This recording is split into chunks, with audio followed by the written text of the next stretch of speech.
Hello, we are listening, the Music Appreciation Podcast and live stream. The song that I'm about to share is by a band that we've mentioned before a few times on the podcast, the Aces. They are an American alternative pop band from Provo, Utah, made up of guitarist Katie Henderson, bassist McKenna Petty, and sisters Alyssa Ramirez and on drums and Crystal Ramirez on lead vocals and guitar. They were the opening act for 5 Seconds of Summer on their Meet You There tour and recently had a North American tour of their own. It is important to note that 3 of the 4 members of the band are queer, and while most of their songs intentionally avoid the use of gendered pronouns entirely, one of their biggest songs, Kelly, is explicitly queer in its lyrics, and it's a banger. So, if you like the song that I'm about to share with you, check that out too. Jesse, yes. need to swap out the Spotify No, picture. not yet. There we go. Continue. No. I couldn't find it, and then I remembered I have a button on my phone to do it for me. Anyways. Sorry, trying not to die too at the same time. It's the COVID recovery interruption issue. Yeah. I blame every mistake that I make in this stream on the COVID. You cannot convince me otherwise. Valid. As for today's song, I'm very, very excited to share it today. I thought a lot about what I'd bring for the first episode, the first sharing of this year. And to me, the song that I'm bringing really represents the spiritual core and the beginnings of the Listen In podcast. Around the beginning of 2020, I checked the logs. Kay shared this song on the singing Discord that the 3 of us are members of, and that's how we met, through that Discord. And when she shared it, I instantly fell in love with it and listened to it on repeat for probably a few weeks straight. It was one of those hard-driving, catchy, feel-good bops that could keep me going, even though things were rough in my work and personal life at the time. And after Kay posted, I started discussing it with her, asking her if she had any more songs like it, and sharing with her the songs that she might like that I thought had a similar sort of energy. And at the time, we didn't really know each other that well. I already had a lot of respect for her as a musician and as someone who is really important in our community. But going back and forth with the music, I really felt like I got to know her better as a person and not just as like a community authority. Later on, when Kay came up with the idea for this podcast, she thought back to those conversations, I suppose, and tapped on me to be a co-host. And here we are today.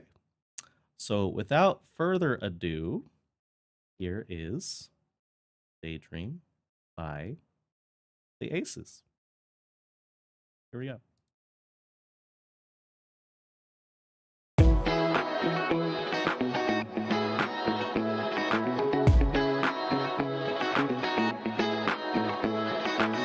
Daydream about me, and I know that you hit the nuts without me. Baby, I hate them too. But you know, I'm coming back to you. Midnight, my heart is racing. We're wide awake in this hotel room.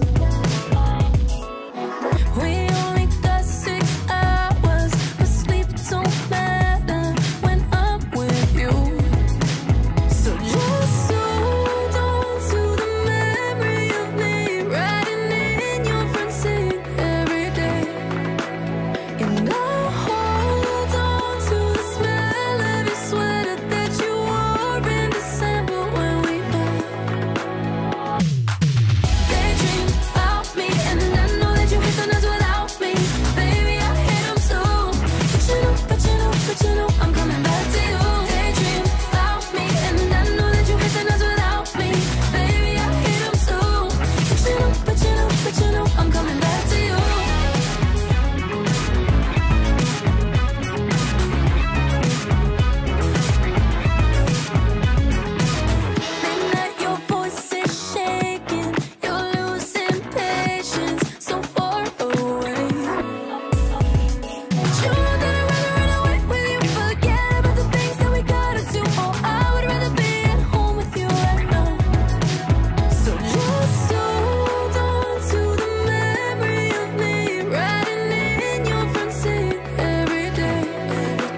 So we're back from our daydream.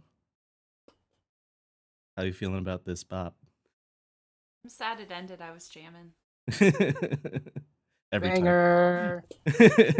That's why I repeat it so much when I listen to it. I just want more. It's cleverly written like that. Yeah.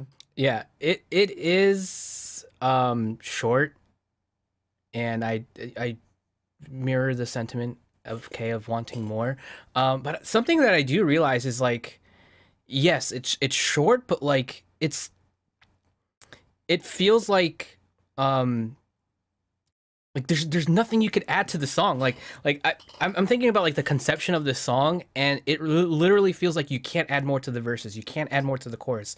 There's nothing you can like really add. Like it almost feels like if I were to like ask them, like how like do they feel about like what it was like to wrap up this song.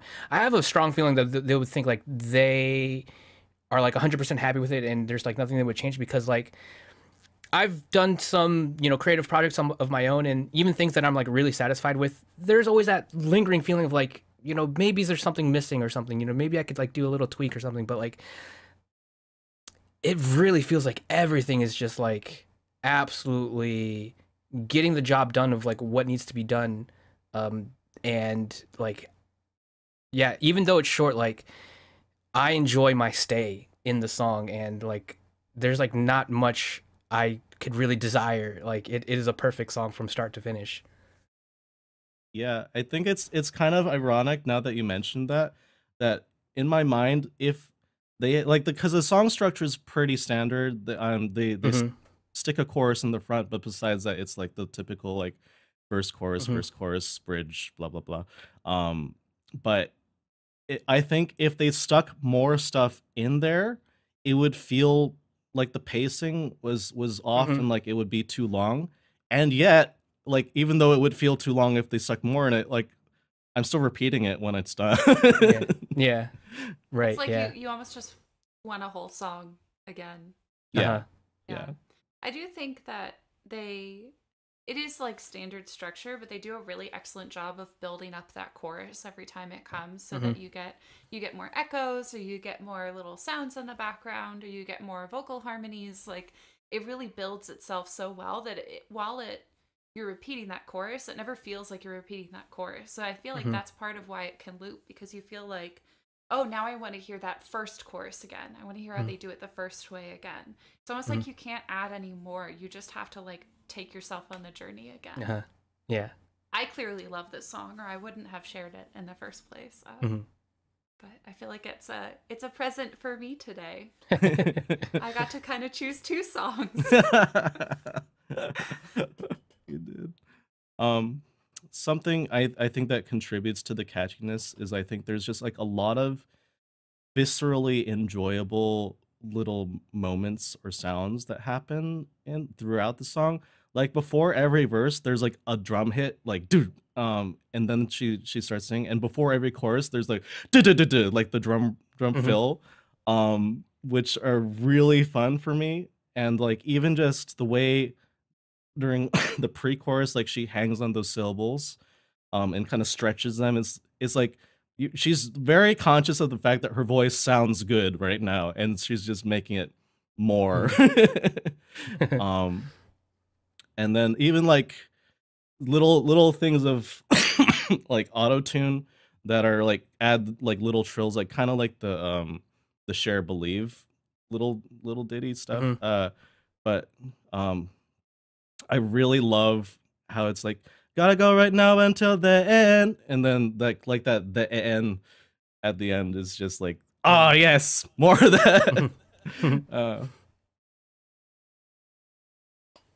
I think the vocal delivery is more of that variation. That one thing that the vocalist in this group is really, really great at is like alternating or just changing up the way that she's delivering words and syllables and lines. And the song is such a great example of it. You do have those like elongated parts in the pre-chorus where she's like much more legato, you would say in a musical context. But then you get to the chorus and she's like daydream without me. It's like very very separated staccato, you would say.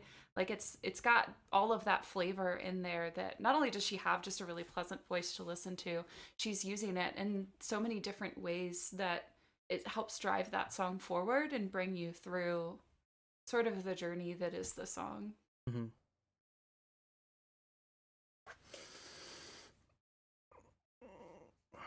I have a couple of things that I've written down, and I'm trying to figure out which one would be the best to kind of transition into. Two. Just go for one. Pick the second one. Pick it at random. No, you mean two. We can only Two. count two like this. So something that I did notice was because we're talking about like the song structure and you know what we latch onto and how we want more and things like that. Something that did stand out to me was like how much the intro chorus did not feel like the chorus. Because like when you listen to the chorus during, after the verse, like you're like, okay, we're here at the chorus. And when I listened to the song again and realized that the song starts with the chorus, something about it just does not feel like a chorus. It feels like it serves both purposes really well. It serves as like a good introduction to the song. But at the same time, once you're familiar with the chorus, it also feels like a chorus. Because when it's happening as a chorus, it feels like a chorus. But when it's happening as an intro, it feels like an intro. It's like, it was really crazy. It's like Schrodinger's cat, but like in musical form. Is the cat alive? Is the cat not alive? You just gotta look. That's like something that was like really interesting to me.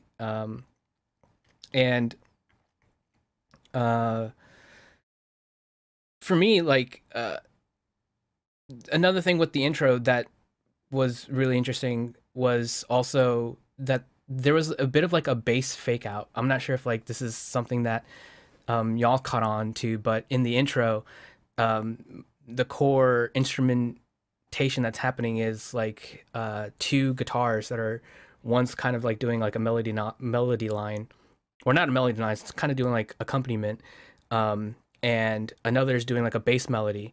And when I was listening to this, I was like, oh, that's definitely not a bass guitar doing that bass melody. And I thought that this was trying to set us up to expect that the electric guitar is going to do this sort of like bass duty of giving us the bass melody, because typically in like dancier songs, usually the bass isn't doing anything very bassy or very active in terms of a bass, and what it's normally doing is it's following the rhythm of the kick pattern, and it's usually just doing the root notes and stuff like that. You might say it's normally very basic. Yeah, it's pretty basic. Nice. Starting off the year strong with the first pun and also the first guitar solo with this song. So true. Yeah, so this song is doing quite a lot for the year. But yeah, you know, mostly in these songs, usually the bass is kind of like mimicking the rhythm of the bass kick, and it's usually just doing like sustained notes and things like that. So when we were getting the electric guitar doing like the bass line, I was like, okay, well, it sounds like that's what the bass is going to be doing. It's going to be following the bass kick probably, and the guitar is going to do the bass line. But no, when the verse comes in, we actually get a very active bass line, and it's so groovy. So that little bass fake out sort of thing, this sort of setup of like, hey, you know, we're probably not going to get a bass line, but we actually do get the bass line when the verse drops. I thought that was really, really cool. Probably not intentional. Probably it's just me with like my sort of expectation as like, oh, you know, I think like we're not going to get a bass, but we do. So it was really cool. I think it's pretty intentional. I don't know if it was like intentionally a fake out, but like I do think that opening chorus like is a little barer than like the chorus when it comes back in, and I think that's probably like I hadn't identified the technical thing that was making it barer in my head, like thinner, but like it, that would explain it, like not having a bass in there, right? And I thought that I think that's really effective. Yeah, not It's making like it they like. said. It's like they took "Don't Bore Us, Get to the Chorus" and made it art. Yeah. Yeah. They were like, okay, we can do that, but only if we can make it sound real badass. No, I don't think I had thought that hard about what to expect. Uh-huh. Maybe when I listened to this song, but now I'm gonna listen more closely to the bass. Yeah, the bass goes definitely on a journey. Because like in the middle portions of the songs, the bass is definitely kind of mimicking like what we hear as a bass line from the intro, and then like on like the final chorus, the bass is doing a little bit of half and half. Like it's kind of doing the bass line from the intro, but like at the same time doing like these little spursed out moments of like sustained notes. So it's really cool if you pay attention to at least the bass. Like the bass is going to definitely like catch you off guard with like the directions it goes. There's probably a lot more here that is kind of like under the surface that's really cool, but I did pay attention to the bass and was really pleasantly surprised at like the thoughtfulness that's going on there. Alexis is a McKenna stan. Is that what you're telling me? McKenna. That your bias. Oh yeah, You're the totally. Aces bias. Yeah, I have, you know, all the posters, the photo cards, everything. After hearing this one song. Yeah. Yep. It's funny, but it's funny that you mentioned this because you know, after, you know, learning about, you know, McKenna and like how incredible she is, like I feel like they should change their name to the Bases. Oh, I love it. Thank you for our second pun. Too good. Too good. But it was such a I'm sorry, go ahead. I feel like I'm missing out on the puns, but like I can throw a wild card out there. Oh, okay. All right. Gotcha. I gotcha. You're just not feeling like the Joker today. It's okay. No.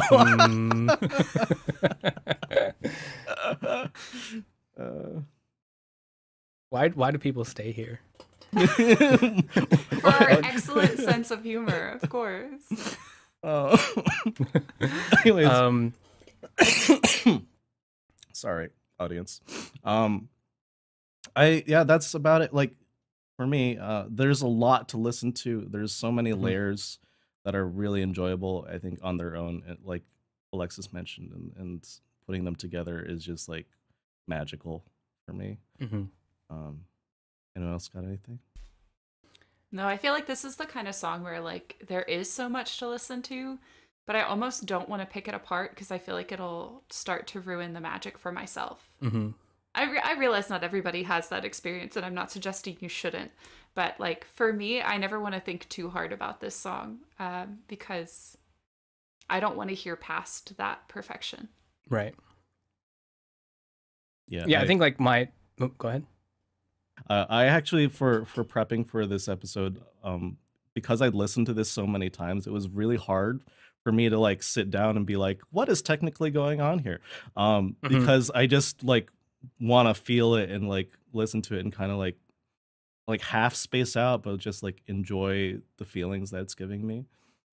That's valid too. We can do that here. The answer is what's technically going on here? A banger. End of discussion. Okay. Really good band. Yeah, I think like the final little standout thing that I wanted to bring up is you know, I really like the personal anecdote that you shared with like how the song was introduced to you, but like also the significance it has to you with the show and with Kay and everything. And, you know, when I think about that, it makes me realize, hey, I'm part of that server. I totally didn't listen to this song when Kay shared it. I totally missed out, and I feel like I've really been sleeping on the Aces for a long time. But like also that, you know, I'm a terrible friend and I didn't listen to the song that you recommended. I'm sorry. But it might have been before you joined. Oh, okay. That was a while ago then. If it wasn't before you joined, it was like when you were in a quieter phase in the server. True. Okay. We've shared other songs, Alexis. That is true. Yeah. But yeah, totally dig like what I'm listening to right now, and yeah, like I know that the fervor that the both of you share for this band is very, very extreme, and it's always had me like really excited to check them out. Yeah. And having this as like my first experience, like it solidifies and confirms these feelings that I've been missing out, and I want more. So yeah, I really enjoyed it, and thank you. It's never too late. Yeah. All right. Well, if you want to know more about them, their website has all of their socials and their tour dates and all that jazz. So check them out. I recommend it. They've got quite a catalog of really good songs that I think you'll enjoy, and also some remixes that I like and Kay doesn't always like, but it is what it is. But the originals are great.